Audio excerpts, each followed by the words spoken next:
नमस्कार, आप सभी का स्वागत है।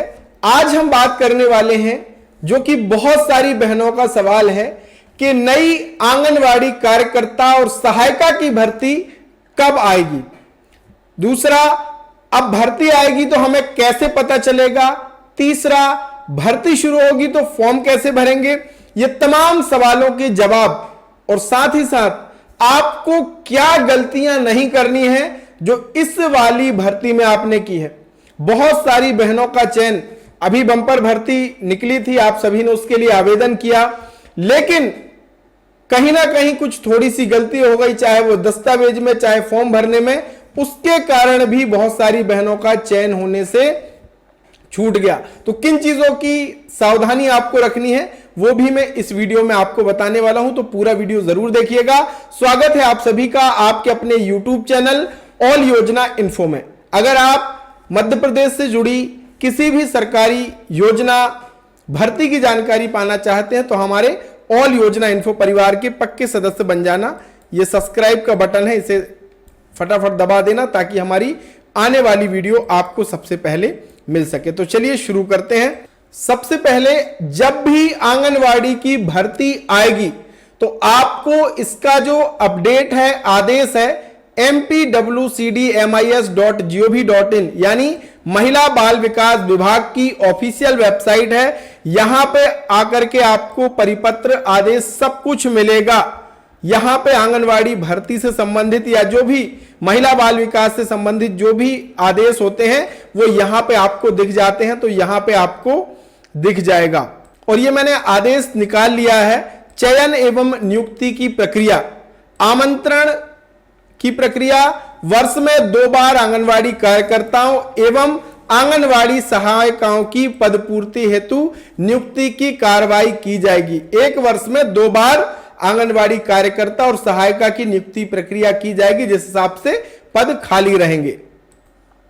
1 जनवरी से लेकर के 30 जून तक रिक्त होने वाले पदों की जो पूर्ति है यानी उसकी भर्ती है वो पूर्व माह के अक्टूबर से प्रारंभ हो जाएगी और 1 जुलाई से 31 दिसंबर तक जो रिक्त पद होंगे वो संबंधित वर्ष के माह अप्रैल से उसकी भर्ती प्रक्रिया शुरू की जाएगी। यानी 1 वर्ष में 2 बार भर्ती प्रक्रिया विभाग के द्वारा की जाएगी।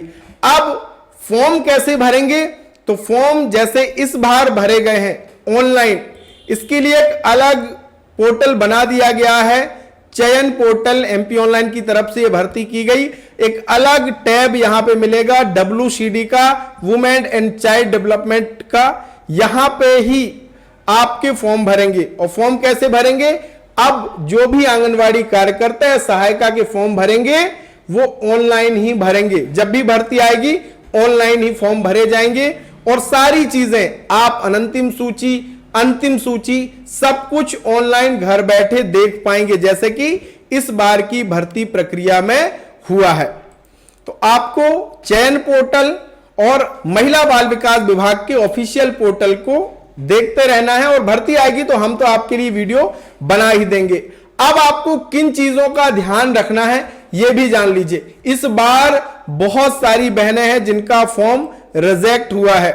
अब रिजेक्ट हो सकता है कि ऑनलाइन वाले ने गलत डॉक्यूमेंट अपलोड कर दिया हो इसलिए रिजेक्ट हो गया हो, या आपने कोई गलत जानकारी भर दी इसलिए रिजेक्ट हो गया हो, या आपके गांव में भर्ती नहीं थी और आपने दूसरे गांव से फॉर्म भर दिया इसलिए रिजेक्ट हुआ हो। ज्यादातर फॉर्म रिजेक्ट होने का, अपात्र होने का जो कारण था वो यही था कि आपने गलत दस्तावेज लगाए हैं। तो जब भी आप फॉर्म भरें तो यह चीज सुनिश्चित कर लें कि आपके सारे डॉक्यूमेंट अच्छी तरीके से स्कैन हो और ओरिजिनल डॉक्यूमेंट को ही स्कैन करके रखवा लीजिए। अपलोड आपको करना है। किन किन दस्तावेजों की जो महत्वपूर्ण जरूरत होती है जो आपके चयन पक्का करते हैं वो मैं आपको बताता हूं। सबसे पहले आपका वोटर आईडी। बहुत सारी बहनों ने वोटर आईडी नहीं लगाया, मूल निवासी लगाया था, मूल निवासी गलत था इसलिए फॉर्म रिजेक्ट हो गया।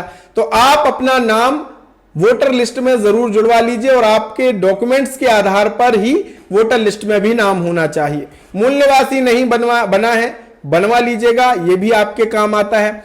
तीसरी चीज BPL। अगर आप गरीबी रेखा के नीचे परिवार में आते हैं या आपको लगता है कि मेरा नाम बीपीएल की सूची में जुड़ सकता है, तो जरूर जुड़वा लीजिएगा, अपना बीपीएल कार्ड बनवा लीजिएगा, ताकि आपको सीधे सीधे इसके 5 नंबर मिलते हैं। और ग्रेजुएशन अगर आपने किया है, मार्कशीट कॉलेज से नहीं ली है, वो जरूर ले लीजिएगा, क्योंकि ग्रेजुएशन के इसमें 10 नंबर आपको मिलते हैं। अगर आपका पुराना जाति प्रमाण पत्र बना है, आपने उसको डिजिटल नहीं करवाया है, तो आप उसको डिजिटल करवा लीजिए। यह काम भी आपका 30 रुपया 50 रुपए में हो जाता है लोक सेवा केंद्र में। तो ये सारी चीजें आपको अपने दस्तावेजों को कंप्लीट रखना है, ताकि जब भी अगली भर्ती आए तो आप उसके लिए आवेदन कर सकें। और जैसे ही अगली भर्ती के लिए कोई अपडेट आता है, कोई नोटिफिकेशन आता है, आदेश आता है, हम सबसे पहले आपको जानकारी देने वाले हैं। तो ऑल योजना इन्फो परिवार के पक्के सदस्य बन जाइएगा। और आपका अगर कोई सवाल हो, कोई प्रश्न हो, तो आप मुझे कमेंट में जरूर लिख दीजिएगा। किस जिले से है ये भी लिखिएगा, मैं कमेंट में आपको रिप्लाई करने वाला हूं। तो बहुत बहुत धन्यवाद। जय राम जी।